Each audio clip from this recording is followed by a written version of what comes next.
Yang paling baik untuk menggambarkan hal ini adalah, ingatlah ketika saudara-saudara masih pacaran dulu itu. Melekat. Lagu dulu itu bilang, aku mau makan, ingat kamu. Aku mau apa lagi? Pokoknya aku mau semua, ingat kamu.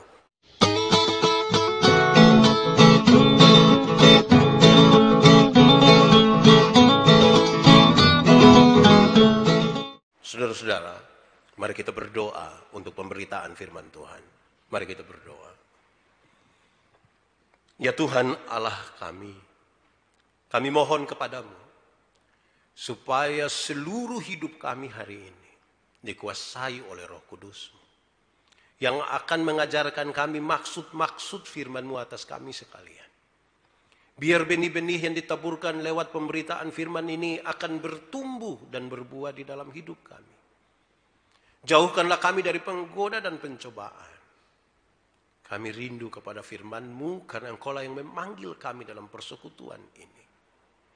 Di dalam nama Yesus, firman yang hidup itu kami berdoa.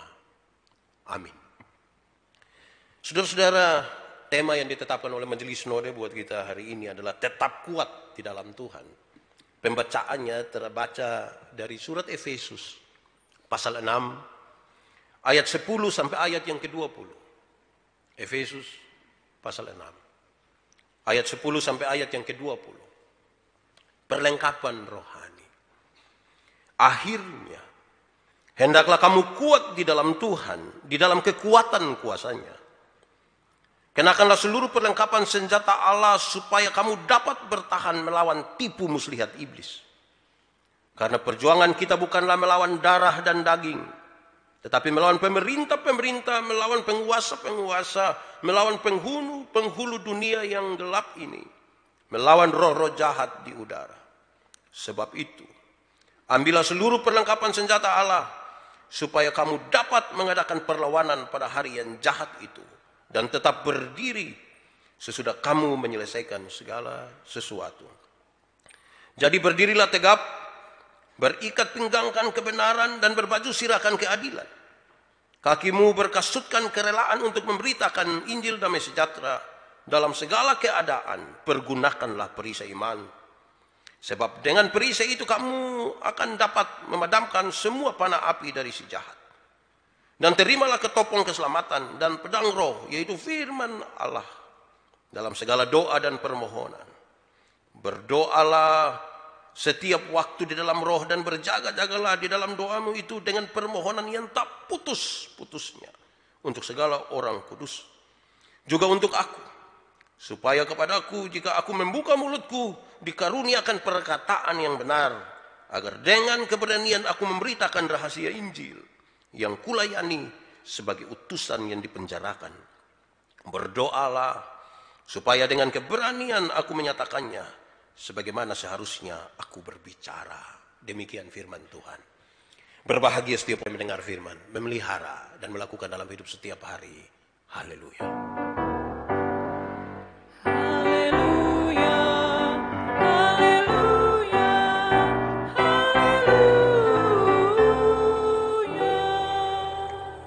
Bapak Ibu Saudara-saudara, Shalom. Sekali lagi Shalom. Saya mulai dengan mengatakan begini, saudara-saudara, tema kita hari ini adalah tetap kuat di dalam Tuhan. Tadi malam ketika mau mempersiapkan khotbah, saya baca-baca, ada orang pun status bilang begini. Ini status saya pakai, saya pembahasa sendiri, dia kira-kira bilang begini. Untuk orang yang pernah kritik, bilang kenapa kok gereja tutup tapi pasar tetap dibuka? Padahal orang mau beribadah, gereja tutup tapi pasar dibuka. Kira-kira pas buka gereja ini dong ada datang kok tidak? Saya kira itu status baik ya. Yang ada kritik dong bilang gereja tutup tapi pasar buka, tertahu ini hari dong datang kok tidak. Pernah dengar orang protes begitu kok. Tanda dia ada hadir kok tidak di ibadah ini. Ya itu kira-kira menyangkut status. Tapi saudara-saudara, yang lebih penting daripada itu berkaitan dengan tema ini dan ke situasi kita hari ini adalah kita tetap jaga jarak, oke? Tetapi dengan Tuhan jangan jaga jarak ya. Dengan manusia kita jaga jarak, tapi dengan Tuhan jangan jaga jarak. Harus lebih melekat dengan Tuhan, jangan jaga jarak dengan Tuhan. Jangan sampai saya tanya, ada berdoa kok tidak? Wah tidak. Kenapa? Jaga jarak Pak. Wah Itu berdosa itu. Dengan Tuhan harus semakin kuat dalam situasi itu. Baik, saudara-saudara. Karena saya janji tadi khotbah tidak panjang toh, saya lebih khotbah daripada saya omong lain. Saudara-saudara, Paulus sadar benar bahwa setelah dia ditangkap dan dimasukkan ke penjara, dia akan meninggalkan jemaat-jemaat. Waktu itu jemaat mula-mula dalam komunitas kecil yang tidak berpengaruh di tengah-tengah masyarakat. Sehingga Paulus tahu benar bahwa betapa sulitnya menghadapi hidup ini. Paulus tahu itu keadaan. Keadaan waktu itu sukar sulit. Dan betapa susahnya menghadapi keadaan itu. Bagi Paulus, seluruh alam semesta adalah medan pertempuran bagi manusia. Seluruh alam semesta adalah medan pertempuran. Ada banyak serangan yang ditujukan kepada manusia, juga termasuk orang-orang percaya. Serangan-serangan itu bisa datang dari manusia dan juga datang dari kuasa-kuasa jahat. Atau dalam bahasa lain saya ingin sampaikan, ada serangan yang kelihatan dan ada serangan yang tidak kelihatan. Yang kelihatan kita disili, bisa buka jurus, bisa segala macam. Itu kan kelihatan. Tapi bagaimana dengan serangan-serangan yang tidak kelihatan? Tetapi bagaimanapun jemaat harus tetap berdiri dan tetap menjalankan aktivitas mereka tiap-tiap hari dan aktivitas ibadah mereka. Apalagi waktu itu saudara, jemaat cukup dipengaruhi oleh kepercayaan bahwa roh-roh jahat itu melayang-layang di udara dan berusaha untuk merusak manusia. Roh-roh jahat itu melayang-layang di udara, kita tidak dapat lihat dia, tapi dia berusaha untuk merusak manusia. Paulus membahasakannya dengan mengatakan, pemerintah-pemerintah, penguasa-penguasa, penghulu-penghulu dunia yang gelap ini, roh-roh jahat di udara, inilah sebutan bagi kuasa-kuasa jahat itu. Ya nanti sebentar saudara akan temukan bagaimana kita lihat bahwa ada yang kelihatan, ada yang tidak kelihatan, dan bagaimana sikap kita selanjutnya dalam kita punya konteks ini menyebutkan bahwa kan saudara dan saya harus dekat dengan Tuhan, tetap kuat di dalam Tuhan, karena serangan-serangan ini akan datang. Saudara, Paulus menyebutkan iblis bisa memakai itu semua, dan cara bekerja iblis adalah penuh dengan tipu muslihat. Iblis akan bekerja dengan tipu muslihat. Saya berkhotbah dan saya suka bilang begini, boleh tipu kok tidak? Tidak boleh. Kalau untuk kebaikan boleh tipu kok tidak? Saya baru bilang boleh. Saya bilang tidak boleh. Tidak ada tipu untuk kebaikan. Kenapa? Karena bapa dari segala penipu itu ialah iblis. Karena dia menipu. Lebih baik tidak usah kasih tahu daripada kasih tahu tapi tipu. Ada hal yang kita tahu. Ada hal yang betul-betul kita tahu. Pilih kasih tahu tapi tipu, atau lebih baik tidak usah kasih tahu. Tapi juga jangan bikin penasaran orang. Saya tahu, biar sah. Daripada saya tipu itu justru tidak baik. Gitu. Dia boleh menipu. Karena iblis bekerja dengan cara itu. Saya ingin menegaskan kepada saudara, iblis ini sudah tidak datang lagi seperti film-film horor itu. Dengan muka yang berdarah-darah dan datang. Wow. Iblis sekarang main lebih baik. Pakai cara-cara yang lebih baik. Karena itu jemaat-jemaat Tuhan dinasihatkan supaya mereka kuat di dalam Tuhan menghadapi tipu muslihat iblis ini. Mari saudara-saudara, karena saya tidak berkhotbah panjang, saya akan mulai masuk pada pesan firman buat kita hari ini. Paulus itu masuk penjara. Kenapa dia masuk penjara? Jawabannya adalah karena dia mau beriman kepada Tuhan Yesus. Karena iman percaya kepada Kristus itu yang membuat dia ditangkap dan masuk penjara. Sepertinya kalau hitung-hitung ini tidak adil. Tidak adil. Kenapa? Harusnya Tuhan tolong dia. Banyak kita akan berpikir kalau kita beriman kepada Tuhan berarti bebas. Tidak boleh ada kesusahan, tidak boleh ada sakit, tidak boleh ada penjara, tidak boleh ada hal-hal yang menurut kita tidak baik. Tapi buah dari mau percaya kepada Yesus, dia harus terima konsekuensi itu, masuk penjara.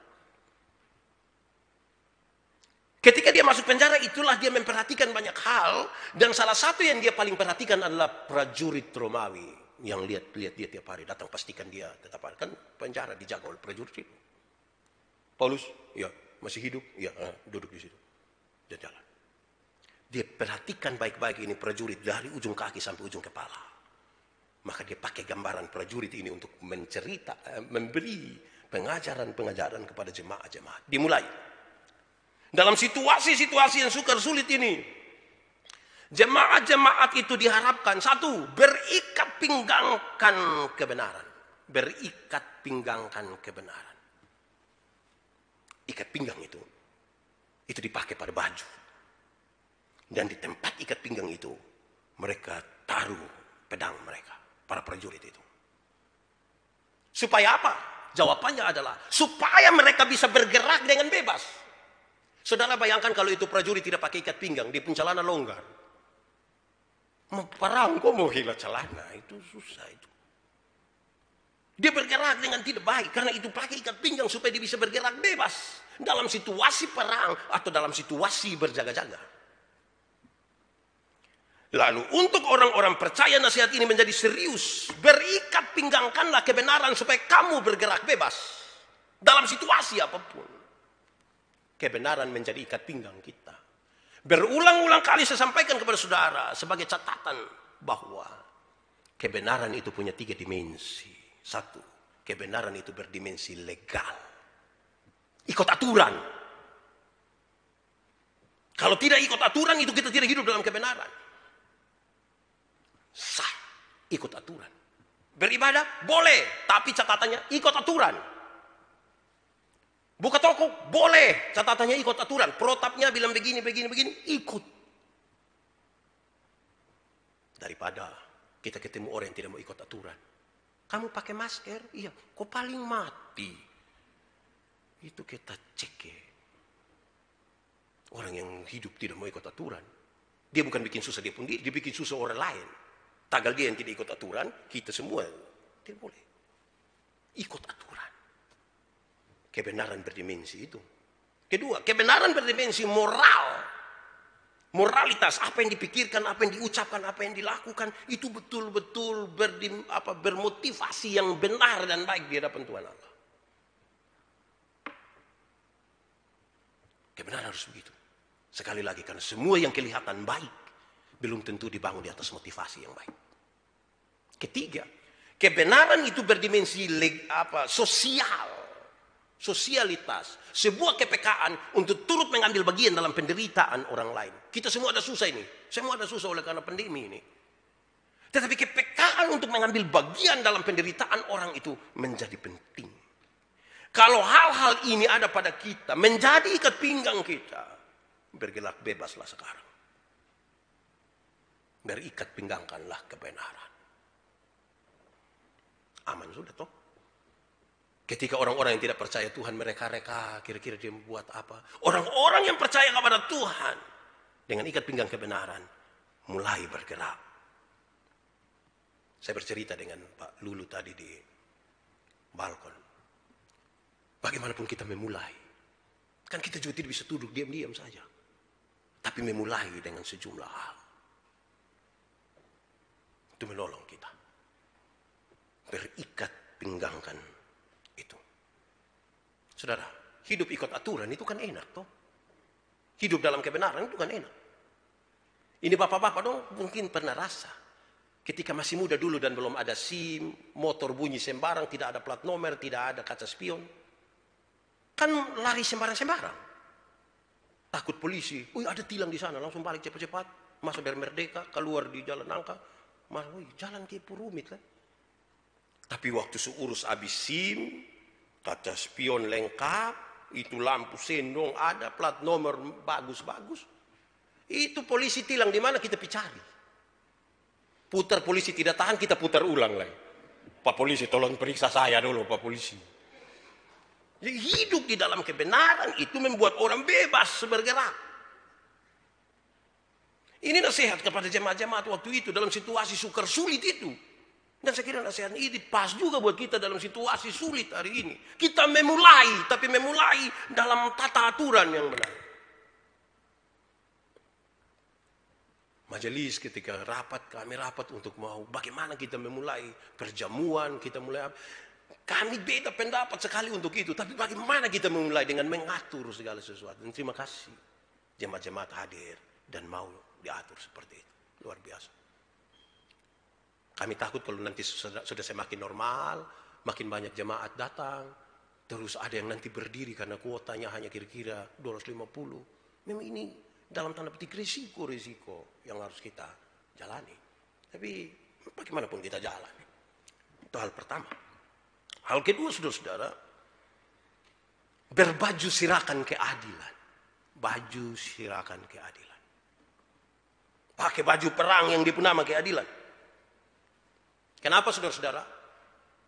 Keadilan itu hal yang akan menolong kita. Supaya apa? Supaya tuduhan-tuduhan yang ditujukan dalam hidupmu kemudian akan menjadi tuduhan yang palsu kalau Anda hidup dalam kebenaran dan keadilan. Hiduplah begitu rupa di dalam keadilan supaya tuduhan-tuduhan yang ditujukan kepadamu satu saat nanti akan menjadi tuduhan yang palsu. Saudara pernah rasa kok tidak? Kalau orang omong saudara punama, padahal tidak benar. Pernah rasa? Tahan saya. Tidak enak. Lalu apa yang saudara sibuk sekarang? Sibuk untuk mau klarifikasi di Facebook. Kalau tidak tahu tentang saya jangan ngomong pusing sendiri itu. Hiduplah dalam kebenaran dan keadilan, dan waktu akan menunjukkan bahwa semua tuduhan yang ditujukan kepadamu palsu. Palsu. Hiduplah dalam keadilan. Pernah dapat tuduh kok dari suami, dari istri. Bangun pagi-pagi istri langsung tuduh. Lu toh, ambil uang kasih lupu mama. Kayak hati sakit kan? Karena itu hiduplah dalam keadilan. Kalau suka kasih kita pumama, kasih dia pumama juga. Supaya waktu dia tuduh kita bilang, kasih kita pumama. Lupu mama. Adil toh. Tuduhannya menjadi palsu. Tidak enak hidup dalam tuduhan. Jemaat-jemaat waktu itu kan hidup dalam tuduhan itu. Orang Kristen itu orang yang gila, yang mabuk anggur, yang segala macam. Tuduhan-tuduhan ini tidak enak. Tidak enak. Tapi Paulus menasihatkan mereka supaya hidup dalam keadilan. Karena kebenaran itu akan datang pada waktunya. Tepat waktu kebenaran itu akan muncul. Prosesnya menyakitkan. Karena itu dia nasihatkan. Pakailah baju sirah itu. Yang dia pun nama keadilan. Almarhum Bapak Pendeta Ayub Rano pernah urus satu masalah. Seorang perempuan datang lapor kalau dia dihamili oleh satu orang. Panggilin orang, ini orang yang tidak. Ini orang tidak. Kok kenapa engkau bilang tidak? Ada laki-laki lain pipi terus enggak, Bapak? Berapa orang? Mungkin 2-3 orang. Iya. Tapi engkau tuh ini tidak, Pak. Bagaimana engkau pastikan engkau tidak? Kan saya hanya satu kali. Itu satu kali itu. Hanya itulah yang jadi masalah. Kalau engkau tidak hanya, itu yang tidak masalah. Hiduplah dalam kebenaran begitu, dalam keadilan, supaya tuduhan-tuduhan yang ditujukan kepadamu suatu saat palsu. Palsu. Dituduh tidak enak. Tapi bagaimana membuktikannya? Hiduplah tiap-tiap saat dalam keadilan. Ketiga, saudara-saudara, berkasutkanlah kerelaan untuk memberitakan Injil damai sejahtera. Pakailah sepatu yang rela untuk memberitakan Injil. Orang yang pakai sepatu perang itu siap untuk masuk. Karena dia akan masuk kali, pinjak duri, segala macam. Jadi dia siap untuk pergi berperang. Pergi untuk memberitakan Injil, kebenaran. Pakai sepatu. Itu sepatu pun nama kerelaan untuk memberitakan Injil. Dalam situasi apapun, pemberitaan Injil itu menjadi penting bagi saya dan saudara.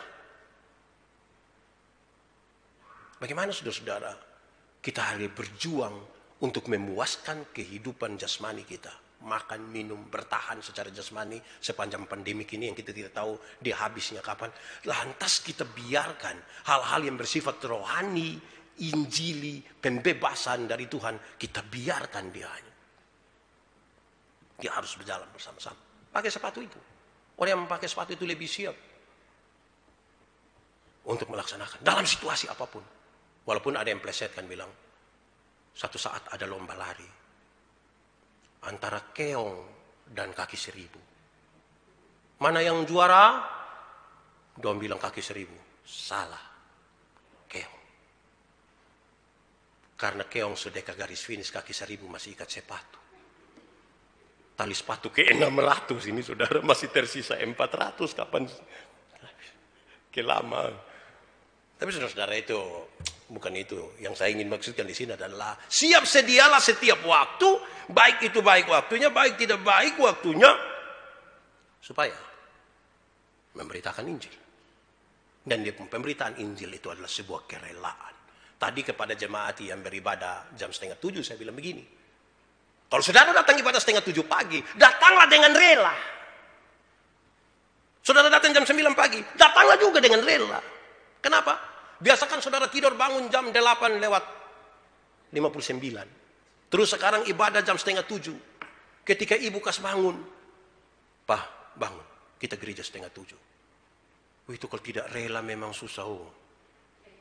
Itu kita hela badan, datang duduk kita bayangkan. Ini kalau tadi saya tidur terus, mungkin mimpi episode ketiga. Jadi butuh sebuah kerelaan. Sebab segala sesuatu yang dilakukan tidak rela, hasilnya tidak baik. Tapi kerelaan untuk apa? Kerelaan untuk memberitakan Injil. Berikut saudara-saudara. Terimalah ketopong keselamatan. Terimalah ketopong keselamatan. Ketopong itu pelindung muka pakai besi, tutup. Tutuplah ini muka, amankan ini muka ini pakai besi yang dia pun nama keselamatan. Tutup. Di situ kita diajarkan dengan begitu rupa saudara-saudara. Ini kan perlengkapan baju sirah itu. Bahwa dalam keselamatan yang Tuhan kasih itu ada pengampunan dosa. Berkaitan dengan dosa masa lalu kita. Tetapi sekaligus dalam terang itu kita diberikan kekuatan untuk hidup pada masa kini dan pada masa depan. Terimalah keselamatan ini. Untuk saudara dan saya mengerti bahwa kita telah diselamatkan oleh Tuhan melalui pengampunan dosa. Tapi sekaligus kita diberi kekuatan hari ini dan masa depan. Setelah menjelaskan itu semua, ini kan berkaitan dengan hal-hal untuk bertahan. Di bagian terakhir dari pembacaan itu, Paulus mengisyaratkan dua hal sebagai senjata untuk menyerang. Dia bukan saja bertahan, bukan saja tunggu waktu kapan badai berlalu, tapi harus menyerang. Dan Paulus mengisyaratkan dua hal. Pertama dia bilang, pakailah pedang. Dan pedang itu adalah firman Tuhan. Pedang itu firman Tuhan. Yang kita akan mengatakan bahwa yang ini benar, yang ini tidak benar, itu salah, ini tidak salah, dan seterusnya. Adalah landasannya adalah firman Tuhan. Tetapi pedang itu, saudara, tetap harus bermata dua. Dia mengiris ke sana, tetapi juga ke sini. Jangan untuk orang lain kita kutip firman. Untuk diri sendiri firman lolos. Ada khotbah yang menegur keras, kita bilang ini kena dia. Tidak kena di saya, tidak. Itu firman datang dia silih saya, langsung kena di sebelah. Itu tidak sehat. Firman. Senjata yang kedua adalah doa. Doa menjadi senjata untuk menyerang. Kenapa kemudian ini dimasukkan, saudara? Jujur bahwa dalam situasi sukar sulit, ada hal-hal yang di luar kemampuan kita. Di luar seluruh koneksi kita, di luar seluruh modal-modal kita. Dan kita hanya bisa serahkan kepada Tuhan. Hanya bisa kita serahkan kepada Tuhan. Doa. Saudara. Tapi Paulus isyaratkan lebih. Doa harus mengandung 3 dimensi ini. 1. Doalah terus menerus. Berdoalah terus menerus. Dalam ibadah malam hari Kamis di sini, tanggal 11. Ketika sampai poin tentang doa, saya bilang begini. Kadang-kadang doa itu membosankan. Ya. Kita berdoa, virus tidak hilang-hilang. Kita berdoa, dan hampir-hampir kita hafal kita pun kalimat doa. Jadi setiap kali kita berdoa, ya hanya itu. So, tidak ada lagi kalimat lain lagi. Dan kadang-kadang doa itu membosankan bagi kita.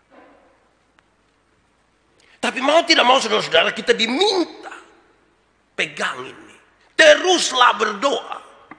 Terus menerus. Jangan putus-putus. Saudara punya masalah sekarang, teruslah berdoa. Kenapa saudara-saudara? Oh maaf, saya tadi lupa satu. Sebelum sampai di sini Paulus mengingatkan supaya pakailah perisai iman. Perisai iman. Perisai waktu itu tuh ada dua. Ada perisai kecil dan ada perisai yang besar. Kenapa perisai besar dipakai waktu itu? Ini untuk menangkal panah-panah api. Dulu anak panah itu ada dua. Anak panah biasa dan yang kedua anak panah yang tajam. Tapi sebelum mereka panah mereka celup di ter yang panas. Terus kemudian dibakar baru panah. Dia datang dari berbagai tempat dan dengan perisai yang besar itu baru bisa menangkal panah-panah ini. Dia datang kadang-kadang tidak menentu. Dia datang begitu saja dan kita tidak tahu. Kalau kita jujur saudara, bukankah memang ada banyak persoalan dalam hidup kita yang sepertinya dia datang serta-merta? Kita tidak pernah duga, tapi tiba-tiba dia datang. Siapa pernah sangka saudara bahwa kita mengakhiri tahun 2019, kita lagi masuk 2020, ada harapan besar, tapi tiba-tiba pandemi corona ini membuat kita sepertinya rusak. Ekonomi hancur, segala macam menjadi bermasalah. Tidak pernah kita duga. Paulus menasihatkan, pakailah perisai iman. Untuk berhadapan dengan hal-hal itu semua, pakailah perisai iman. Ada hal yang muncul tiba-tiba. Kemarin kita berbicara dengan dia. Tiba-tiba dong telepon dia meninggal. Hal-hal yang datangnya tiba-tiba. Sangat merusak hati. Bangun pagi tiba-tiba. Ibu sumuka asam. Padahal tidak ada apa-apa. Tidak ada hujan angin. Sumuka asam. Ambil perisai iman. Saya hanya mau sampaikan bahwa banyak hal kita tidak duga. Banyak hal di luar dari kemampuan kita. Kalau tidak ada iman yang kita taruh di situ, kita kehilangan pengharapan. Kita butuh perisai iman. Nah karena itu saudara, berdoalah terus menerus. Tetapi berdoa terus menerus saja tidak cukup. Dimensi yang kedua dari doa ini adalah berdoalah dengan sungguh-sungguh. Terus menerus tanpa kesungguhan itu tidak baik. Butuh sungguh-sungguh. Tapi sebagai catatan berulang-ulang kali saya sampaikan kepada saudara, bahwa kekuatan dari doa yang sungguh-sungguh bukan pada waktu kita menangis atau pada waktu kita berteriak. Tetapi dengan sungguh-sungguh kita menyerahkan beban kita kepada Tuhan. Ini Tuhan, Engkau atur. Berdoalah dengan sungguh-sungguh. Tidak cukup juga di situ. Paulus menasihatkan saudara-saudara bahwa dalam dimensi yang ketiga, janganlah berdoa hanya untuk dirimu sendiri. Berdoalah juga untuk kepentingan banyak orang. Jangan hanya bagi kepentingan kita.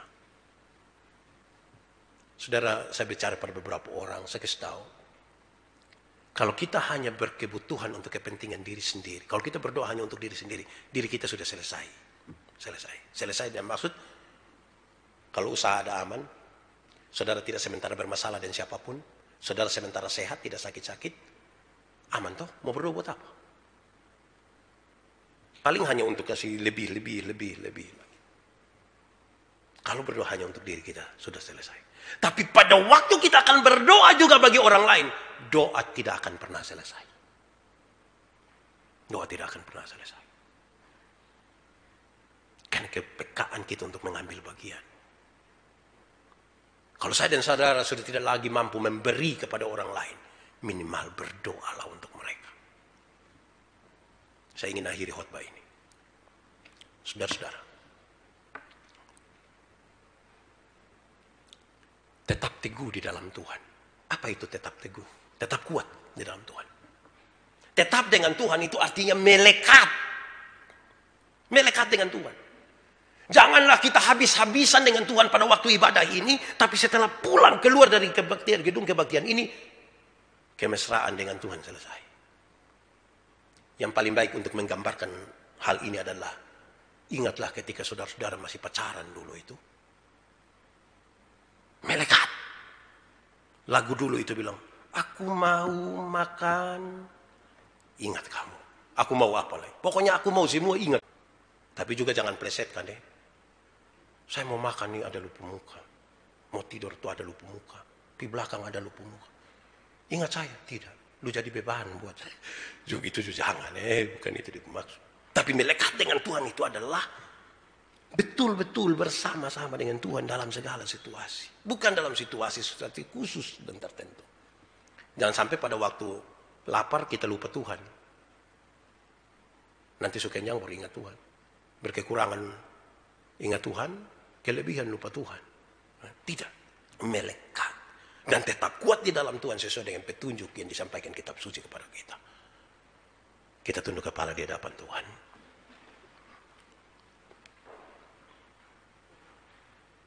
Mari kita berdoa. Ya Tuhan, terima kasih bahwa dalam situasi serba terbatas ini, Engkau masih memanggil kami dalam ibadah ini dan menasihatkan kami melalui pemberitaan ini.